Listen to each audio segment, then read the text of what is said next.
my mind is made up. Hey guys, this is Eric Kyle, publisher of Latitudes and Attitudes magazine. And I'm David Levesque, editor of Latitudes and Attitudes, and welcome to Three Sheets, our podcast where we chill and chat with individuals making a difference in the cruising lifestyle. Each episode, we'll dive into all things cruising related and bring you some of the most influential characters out there. So sit back, grab your favorite bottle, light them if you got them, and enjoy the adventure. Hey guys, Eric Kyle here, publisher of Latitudes and Attitudes magazine, and I'm happy to kick off our initial podcast talking with the one and only former founder and publisher of Latitudes and Attitudes, Bob Bitchin. Bob, how are you today, sir? Bitchin. It is always a pleasure to see you, my friend, and I can't express my gratitude enough for allowing us to help continue on the legacy of Latitudes and Attitudes. Just wanted to check in with you, brother. How are you today, and how's everything else in your world? Well, hang on a second. Before we get going on this, Bitchin, really? Bitchin? Is that your real last name, dude? You know what? That's what they started calling me in the 60s, and I can't remember what happened in the 60s. So yeah, I guess, I mean, that's the only name I've used since the 60s. Of course, I was born in the 40s. I don't remember what I did in the first 20 years because of the 60s. And so, you know. So how did the name Bob Bitchin come about?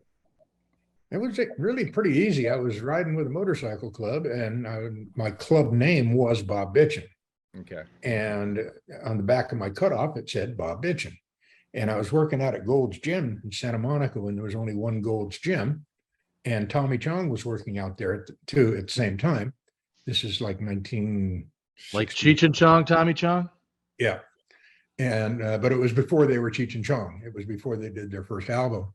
And he came to me one day and he said, you know, we're going to do this thing. Let's make a dope deal on our comedy album. He says, Bob Bitchin would be a great name. I said, it's not really my name. It's my club name. Just go ahead. You know, I mean, I figured as soon as I stopped riding with the club, it would be dead anyway.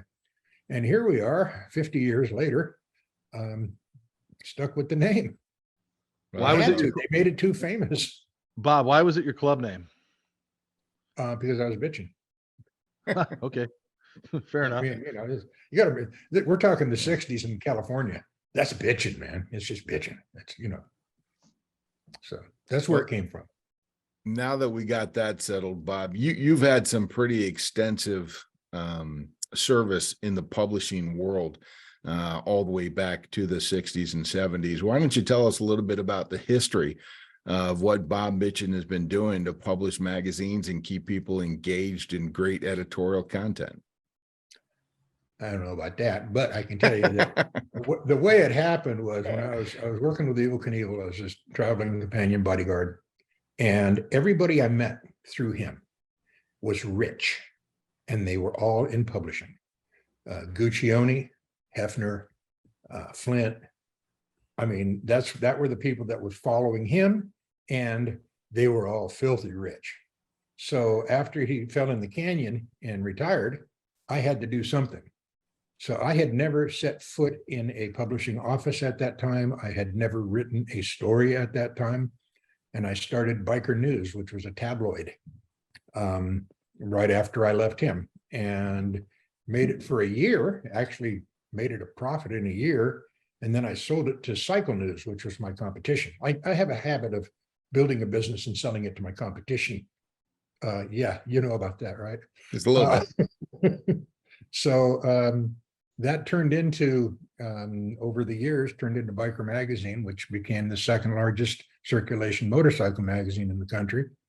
And in 1980, part of our magazine was a thing we covered tattoos, Tattoo Flash, because all bikers had tattoos. So then I realized there was no tattoo magazine, so it's time to start Tattoo Magazine.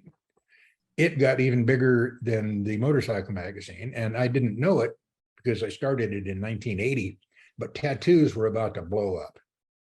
And in 1986, I sold my bike magazine and tattoo magazine to my competition, Easy Rider.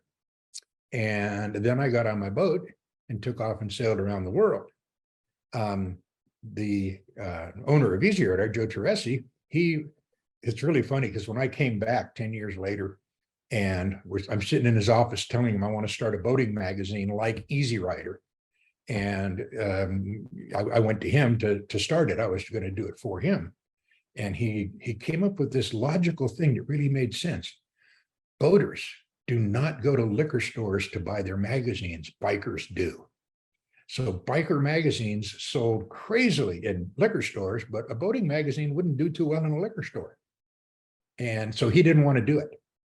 I figured I knew better.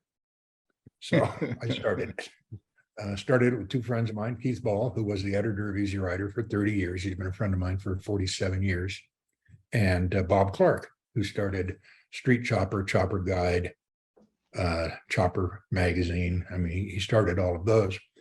And they were my best friends. So they both came in, they kicked in a little bit. We started the magazine. At the end of the second year, it was working, and I bought my partners out. And then until I found a sucker to buy it, some 27 years later, I kept doing it. Well, Bob, there's a pretty big gap in time here between when you became a sailor and Biker Magazine. So how do you go from that one extreme, riding a Harley, having a bunch of tattoos, being involved in whatever you were involved in at that time, to doing something like sailing? How did that transition happen? I got to tell you, tattoos fit into both worlds. Yes. I mean, see, like this is a sailing ship right here. So, but no, it really was pretty simple. I had me and my editor, Degenerate Jim, we had ridden down to this coffee shop, Captain Ahab's down at the marina, to have lunch one day because they had prettier waitresses than they had at Mama Rose's. So we decided to go down there. And afterwards, we walked out onto the dock, and there was a guy putting a for sale sign on a Cal 28. And I had some money in my pocket, and what do you want for it? He said, 10 grand. I'll give you 5. I'll take 7. And literally, we did the deal talking from the fence to the dock. And then he came down and let me in. And I looked at the boat. I knew nothing about boats. I had you had never been on a sailboat at that point. Why did you go? Why did you even go down to the docks to check out the boats? We were eating Why did lunch you buy there, the boat? We stepped out the side door instead of the front door, and that was on the dock. And that's when I saw the boat. And I'm like, this could be fun. So I bought the boat. And I said, but just one thing, you got to give me at least 5 lessons. And he said, I can't. I said, why not? I'm leaving in 3 days on the boat on the end of the dock for Hawaii. So I said, okay, you got to give me 3 lessons. He said, I can give you 2 lessons because I'm leaving on the 3rd day. He gave me 2 lessons. After that, every day at 2 o'clock, I'd kidnap Degenerate Jim, my editor, and I'd say, come on, dude, we're leaving. We'd go down to the docks, we'd get on the boat, I'd back it out with the motor, and I'd motor out of the harbor so nobody could see me being stupid. And I'd go out to where nobody could see me. And I'd put up the sails and basically taught myself how to sail. We had an area where these oil tankers would be unloading right down from us about 3-4 miles. And they had these 50-foot buoys that they would tie up to. So I'd go to those buoys when there was no ship there, and I taught myself how to come up to it and tie to it. So when I pulled into a dock, I wouldn't look funny, because that's the last thing I wanted to do was look funny. So, I mean, as you can tell by the looks, it never worked. I still look funny, but, and then at the time I was riding with a club that was pretty well known down here. And so my buddies started to come out with me on the boat. Now that was funny. When you put on a Cal 28, you put about a half a dozen 6-foot, 300-pound tattooed bikers with their boots and their cutoffs and their old ladies who are basically topless by the time you leave the dock. Every time we'd go by the yacht club, they'd be putting up the, and I was blackballed from that yacht club. And then I fixed that boat. I sold it. I got a bigger one. I fixed that boat. I sold it. I got a bigger one. My 8th boat was the Lost Soul, which was a 68-foot catch, which I bought as a wreck, fixed it up, and then sailed around the world on it.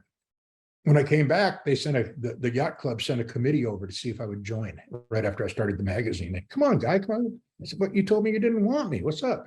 So your inspiration in starting Latitudes and Attitudes magazine was you cruising around the world in Lost Soul. My inspiration for starting the magazine was that I didn't feel that there was a magazine out there for me. All the boating magazines were written for, it looked like rich people who had a skipper walking behind them. And everybody I knew worked on their own boat. Everybody I knew, worked really hard for their boat bucks. And it wasn't like it was pictured when you go to at that time, if you went to a boat show, they were catering to the wealthy. They were, if you walked by in shorts and a dirty t-shirt, they didn't want you to stop and talk to them. But if you had on the white pants and the blue blazer and a skipper standing behind you, then they're, come on in, buy something and make it expensive. What I realized was that the majority of the boating audience was like me. The majority, everybody I met at the marina was working on their own boat. There were 2 or 3 big boats that had, wealthy owners that hired people, but 9 times out of 10, everybody that was on their boat that I met was like me. And that's what I designed Latitudes and Attitudes about, for people who actually worked on their own boats, sailed their own boats. And that's what it is. We do allow rich people to read it, but not too many. You know what, Bob, I've known you for 14, 15 years, and I can't imagine you in white pants and a blue blazer. That's a frightening thought. I never had white pants, but I borrowed a blue blazer once because I had to speak at the New York Yacht Club, and they wouldn't let me in without it. It's a good reason. It didn't fit. So just to be clear about when you started Latitudes and Attitudes, you had just gotten back from sailing around the world, or was this Correct. Before you left? No. When I left, I just sold my other magazines, and I was glad to go. Mm-hmm. And basically I retired. I was 48 years old. And I said, I'm retired. I'm going to go sail around the world, and then I can die. Sail off into the sunset and die. When I got back, I realized you don't die when you come back. You have to do something when you get back. That's what most people don't realize. Oh, I'm going to sail around the world. I'm going to sail off into the sunset. Well, that only takes 3, 4 years, 5 years. If you're lucky, 10 years like me. But I left at 48, so I would have had to die at 58. I didn't want to do that. So, and here I am now in my 80th year, and I'm still kicking. Who thought, who knew? No, there's lots of bookies that lost plenty of money on that bet. Yeah. The beautiful young lady that accompanied you on this trip later became your wife. Yeah, she was my bartender at the Portofino. We knew each other for 4 years. We were both dating other people, and we were good friends. And one day she didn't have a date and I didn't have a date, and I was going to Catalina. I said, you want to go? She said, yeah. And the next week I said, you want to go to the islands? And she said, yeah, thinking I meant Catalina. This time I meant Tahiti. It almost didn't work though, because her dad, who she did not meet until she was 27, her real father, her birth father, turned out to have built his own 45-foot steel schooner, junk rigged, and lived on it for 27 years in the Caribbean. And just before I asked her to go sailing, it was the first time she'd ever been out on a sailboat too. She went and sailed with her father for about a month.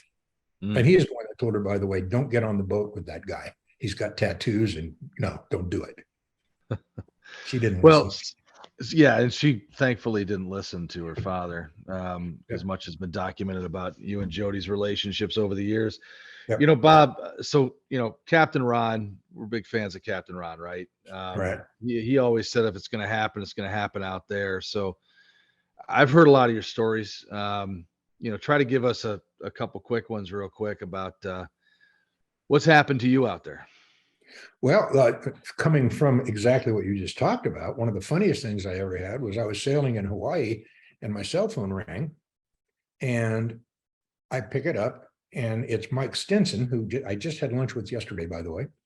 And he was a skipper on a friend of mine's boat who had just sold it to Captain Ron. Kurt Russell had just bought his boat. Yeah, it was a 78-foot power boat. And he was taking it up to Seattle because his son was going to be playing hockey up there. And he wanted to have a place to stay, so he figured he'd buy a boat. So he hired Mike Stimson, who was Dave Parker's skipper, who he bought the boat from, who was a friend of mine. And they were taking it up the coast. And Mike walked into the salon, and there was a copy of Latitudes and Attitudes on the table. And he turned to Kurt and he said, hey, a buddy of mine does that. And Kurt Russell said, that's the reason I wanted to get a boat, was reading that magazine. So Mike called me and puts me on the phone with him. And the first thing I asked him is, dude, I want to interview you. He said, oh, I don't know enough about boats. I just bought this one. I said, no, not you, Captain Ron. And he says, oh no, that was just such a little flake movie.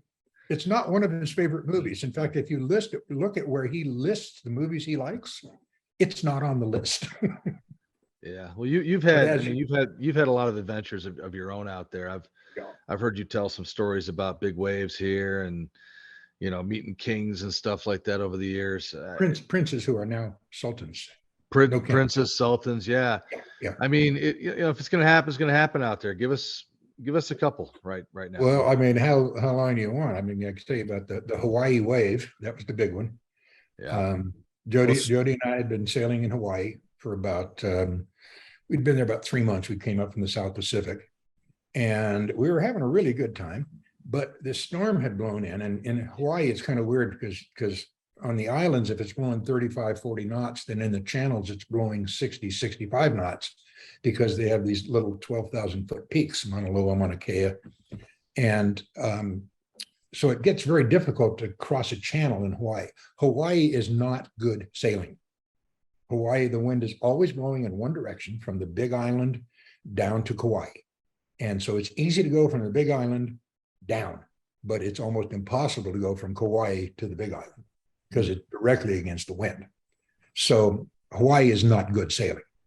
But we had been there for a while. The storm was blowing. We tucked in behind a cliff on Lanai for a while, watched every Star Wars movie we had, waiting for the storm to end. It didn't. So then we took off, went up, tucked in behind Haleakala on Maui, and waited for the next day. And the weather thing said the wind's going to clock around. So instead of being on our stern at 55 knots, if we waited a day, it would be on our nose at 35 knots. Now, anybody got any input here? I took the 55 downwind. I'd much rather have 55 behind me than 35 in front of me. Mm-hmm. So that next morning at 5 a.m, why is it we leave at 5 a.m? I have no friggin' idea. But the next morning at 5 a.m, triple reef head sail, a handkerchief of a mainsail, no mizzen, no staysail, and my boat's 42 tons. It's pretty heavy. We head out into the channel, the Alenuihaha. The waves are about 30 feet. The winds are blowing about 50 to 60. We're quartering the seas. So we're quartering the seas. They're coming from behind us and we're surfing down at 11 to 13 knots.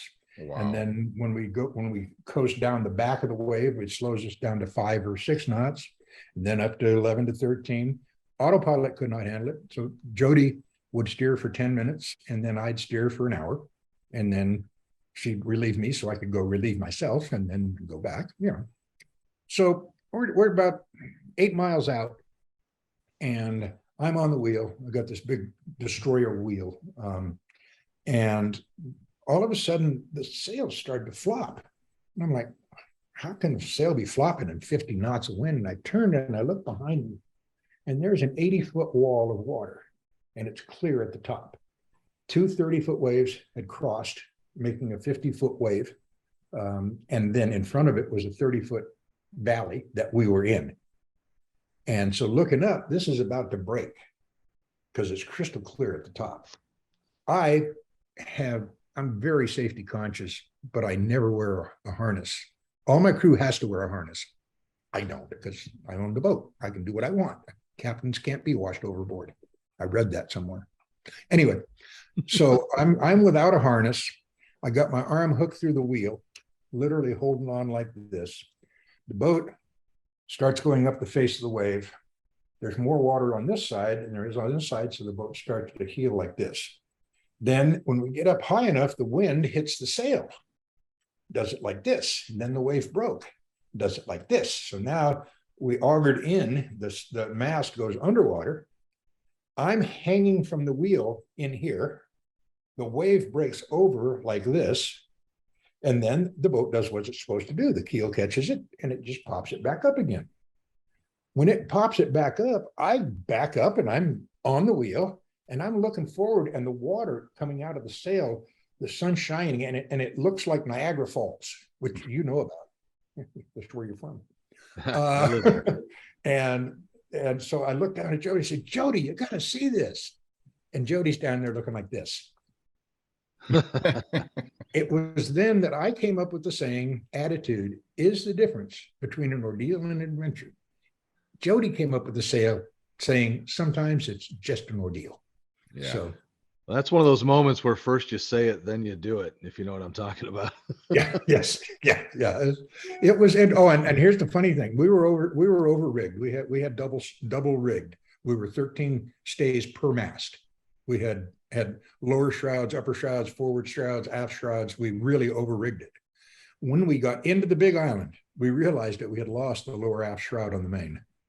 Wow. When it was just gone. So Well, yeah, there's some fun out there. I just want to throw this out there because now that we've successfully scared the heck out of everybody out there who's listening to this and thinking to themselves, I'm never going to go out there and do this. I noticed that when I started reading Latitudes and Attitudes and became a big fan of what it is that you're doing there, I found inspiration from all the stories, from all the people that were writing about their adventures around the globe. And it really encouraged me to want to cast the lines off and just go. Just make it happen. And I think that's been pretty much the theme of your message to your readers in Latitudes and Attitudes for decades, is just go make it happen. Just forget about all the things you're worried about. Forget about all the things that you're afraid of. So what's the difference between what happened in your day and what's happening now? How do we settle that to get people to go out and go sailing? And it's pretty simple, really. There are people who wouldn't, they think we're absolutely nuts to go out in water that is deeper than our waist. And you will never convince them. They will never do it. They don't want to. And then there are people like us that I see something like that as an adventure. I know when I untie my dock lines, if I'm only sailing to Catalina, 24 miles away, before I come back and retie my dock lines, I'm going to have an experience that I'll remember the rest of my life. Every time I leave, I have some kind of an experience.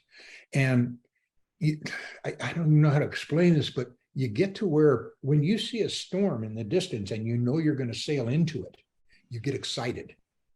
You don't get scared. In fact, and it's not me, but Jody's the same way. We don't get fear because when you see the storm, you're so busy getting ready for it, making sure everything's lashed down, making sure you got the right amount of sail up there, making sure everything down below is secure before you get into the storm. So you're busy. The storm gets there and you're excited because it's fun when the storm's going on. You're blowing around and you're checking things and you're hanging onto the wheel, and it could take 2 hours or 2 days, but that whole time is exciting. Now, people who watch it on television can never feel what you feel when you come out of that storm, as you start to see a little bit of light in front of you and the seas start to subside. And all of a sudden you realize that you did it. You sailed through this storm. You can't get that feeling sitting in an easy chair watching TV. Yeah. You can't get it in a movie theater or reading a book. You have to get on the boat and go out there, chase the dragon. Once you kiss the dragon, no, you kissed the maiden, you killed the dragon. One of the two. Yeah. You kiss the dragon, kill the maiden. No, backwards. So. You know what, Bob? There's a whole lot of life metaphors in there. We're pretty amazing, actually, when you think about it. Just riding the storm out, thanks to REO Speedwagon, they made a song about it, right? You know what? I mean, so we've talked a lot about, Bob, you started this magazine, inspired a lot of people. Where are things going at now? We've also talked about the younger audiences that are getting out there cruising. So last fall in Annapolis, we had the pleasure of getting involved in the Young Cruiser Association International Cruiser Awards, right?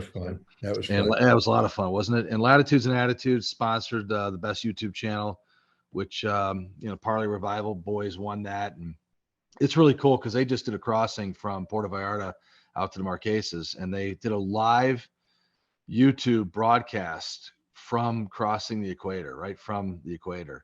And it was super cool, thanks to the modern technology that's out there right now. But so back in Annapolis, you were there, Lynn Party was there. You guys both presented awards, and you guys were recognized and largely regarded as the OGs of cruising, right? The original gangsters of cruising. And I I don't thought know, that's it for old goats. something like that. I Hmm. guess I'm kind of curious. I mean, how's it feel to be, I mean, I know you told me before how it feels to be old, but I mean, how's it feel to kind of be that, in that company with Lynn, first of all, to be considered like the original gangsters of cruising? Well, what's funny is Lynn and I are the same age. And I've been to her house in New Zealand. She was just in our house a month ago up here. We've been friends for, God, 30 something years, ever since we were both in the same hurricane in Cabo San Lucas. I think it was 1983. And that's where I first met Lynn and Larry. And we've been friends ever since. I'll tell you a really funny, quick story. We were doing one of our share of the sales in New Zealand. And Lynn and Larry lived on this little island, Kawau Island, and they invited us to come over for a party. We had 6 boats with, I think we had about 50 people. We had Eric Stone with us. We had Kyle Rife playing the guitar with him. And so we got to their house and they set up the band in the living room. They set up a barbecue outside. They invited all their neighbors from the island, all 3 of them. And they came over. We had one of the best parties you could imagine. And then the next day, this is when I had the television show Latitudes and Attitudes. And Darren, my producer, was there with me with the camera. So the next day we sat down with Lynn and Larry talking about when they first got into it. And I found out something really interesting. 1967, the French sponsored a sailboat race across the Sahara Desert. It was a 3-wheeled thing with sails. And it was sponsored by the government of France to see who could sail across the Sahara the fastest. It stopped in 1967 and Larry was on that one. He didn't win, but he won. He finished it. He sailed the Sahara. So Completely normal. That's exactly. Yeah, what you they're would one expect, step yeah. beyond. They do things like, here's the difference. We were doing we were both given a talk at the Prairie Schooner Association in Reno, Nevada, the sailing center of the world, right? Mm-hmm. And it was billed as the Bitchin Party because it was Bitchin and Party. And we are the antithesis of each other. I will not get on a boat unless it has an ice maker, 2 autopilots, and a water maker. They will not get on a boat that has an engine. So we are the antithesis. I mean, I am spoiled rotten when I get out there. They go out there, and she was telling me the last time Lynn and Larry sailed before he went into the hospital, they sailed back across the ocean. They stopped for 4 days in the middle of the Pacific, just put down the sails just to be there and enjoy it. They just stopped sailing in the middle of the ocean. I don't do that.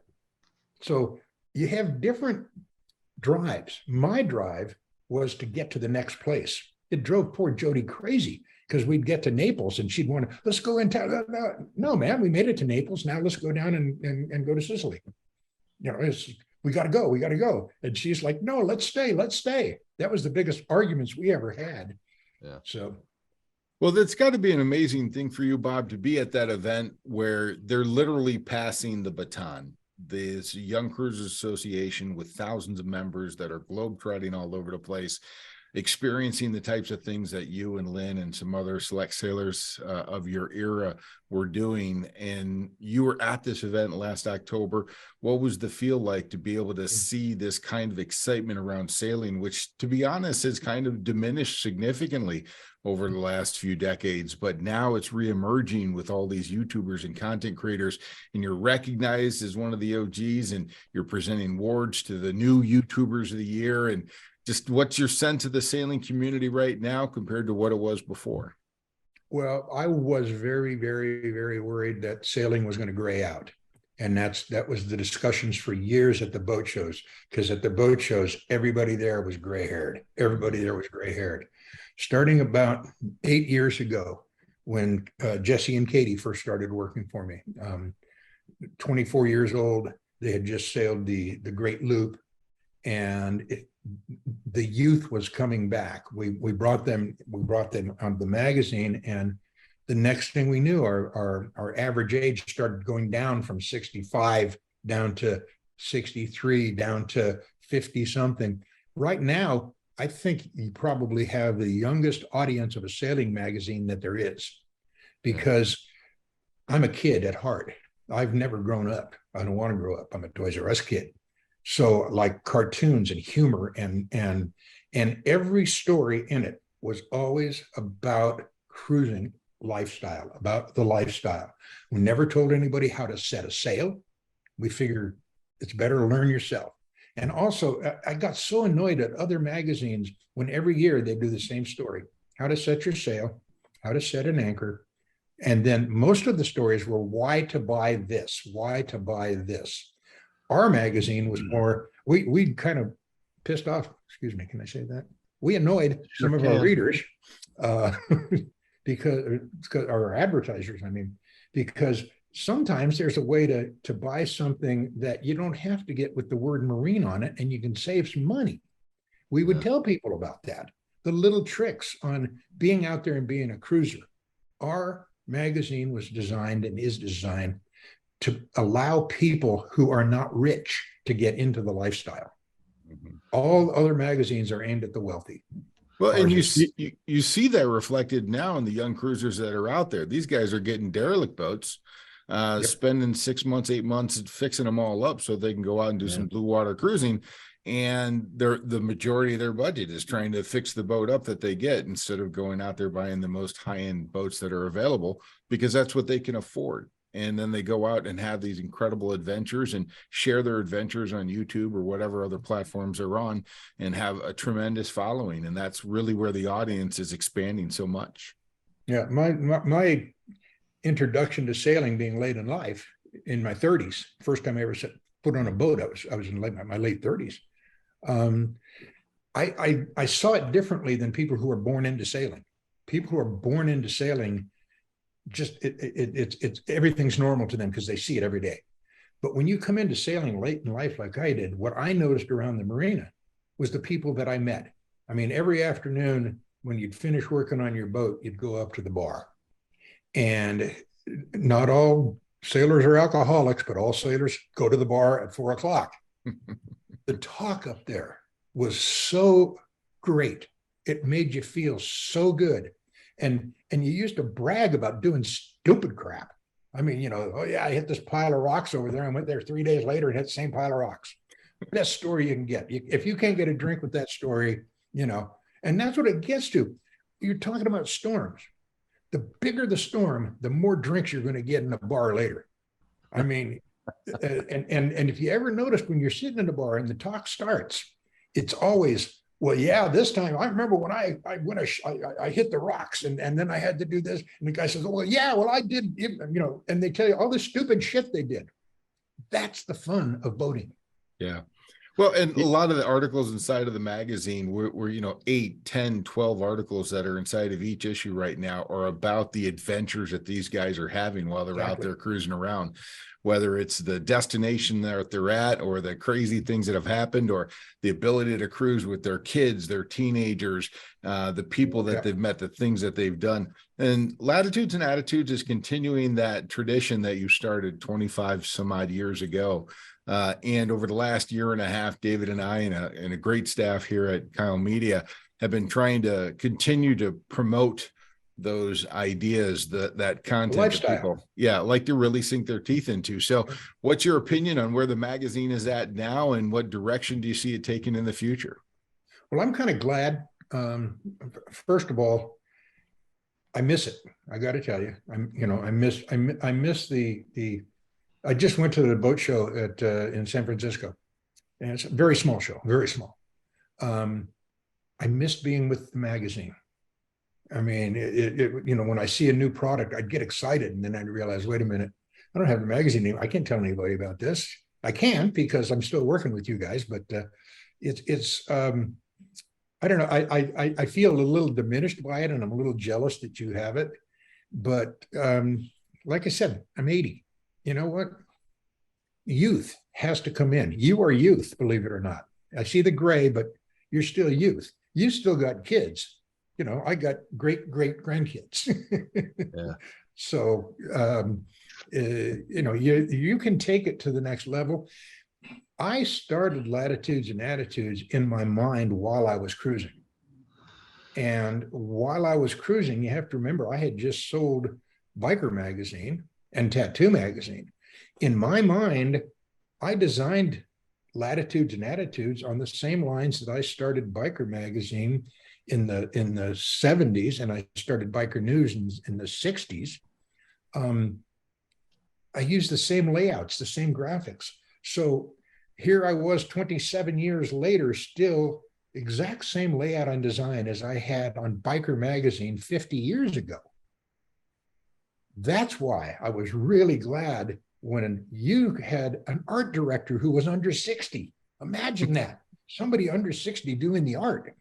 I mean, and now you have a staff. I basically did the magazine by myself with the help of Jody and my editor, because I never got out of the 10th grade. So, they have to edit what I write. But, we had a staff of maybe a total of 6 people. Half of them were boat show. You've got a staff that are able to now look at the magazine and bring it into the 21st century. I took it out of the 19th century and might have got it into the early 20th century, but you brought it now into the 21st century. And so I think it was needed in order to go on. Yeah. Yeah. So Bob, you talk about Lats and Ats being off your plate. You miss it, I mean, obviously we're still doing some stuff together here and there, which is awesome to have you involved. But so now that it's off your plate, what are you up to? What's going on? About 6'4", about 260. 7'4" with the afro, which is down quite a bit, by the way. Yes, it is.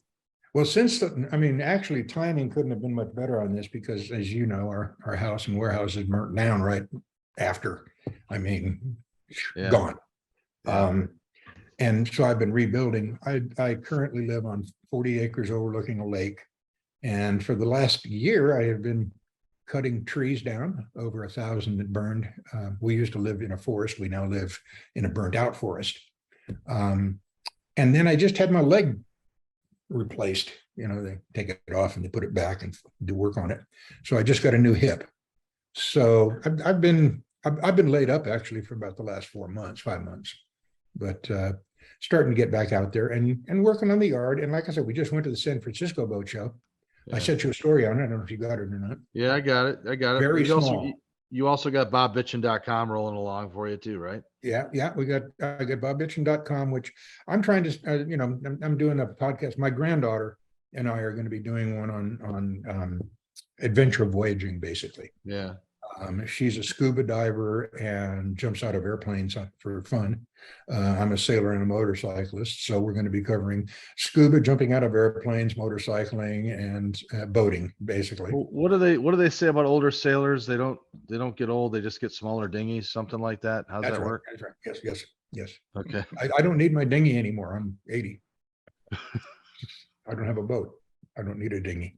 Well, Bob, we want to continue to follow all that you're especially doing. For the toothpaste. Yes. I'm really trying to disrupt this conversation between you and David right now. Bob, we love you. We love all that you've been doing, all that you are doing, all that you will be doing, my friend. We are eternally grateful for the opportunity to carry on the legacy that is Latitudes and Attitudes that you've created out of just an amazing place in your heart and soul. And I can't thank you enough for the opportunity and for your time here today with us. If we wanted to find out more, get in touch with you directly, is there a good way to do that? I'm at bobbitchin.com or bob@seafaring.com. Email. Love it. It's open. I deal with a lot of people that have questions about sailing stuff. I still like to work with them. On a one-on-one basis. It's just, on emails and stuff. But no, I'm glad that you've been able to take the magazine where you've taken it, because now when I get it in the mail, I get to go, oh boy, let's see what's in here. And after 27 years of being the one putting it in there, now I get to see what's in there. I like it a lot better. Awesome. Well, it's easier. Yeah, no, I look forward to the days that I'm going to be able to do some extended cruising as well, and maybe pass this along to the next generation. Are you coming to Bahamas? Oh, hell yeah. Okay, so we'll be doing some sailing there. Yeah, our share the sail event, I think, is the first week of Bahamas, or first week in November down in the November, Bahamas, and we're looking at some other exotic adventures for next year as well. We're going to continue that tradition to share the sail. The readers absolutely love it. My wife and I both love to travel as well, so we will definitely be there. Might want to get a hold of Musk so we can be the first share the sail on Mars. You know, Elon, I got him on speed dial. He's a little Okay. busy right now, Okay. backing up DeSantis. So we'll I see figured what he had to happens loan with you the that. money because you bought the magazine for so much money. I figured he had to loan it to you. Well, you do own Northern California now, which is nice. I'm sure you Yes. enjoying that. Bob, thank you, my friend. I Hey, my appreciate pleasure. your time as always. Anything we can help with anytime, let us know. And I just want to close by thanking all the listeners and readers of Latitudes and Attitudes. You guys are you are the rocks. You're the one that make this happen. And we appreciate your readership and all that you've been doing for the Bitchin family over the years and now the Kyle Media family. So thanks, guys. And we'll look forward to the next podcast as soon as we can get it out. You got it. Have fun. Thanks, Brad.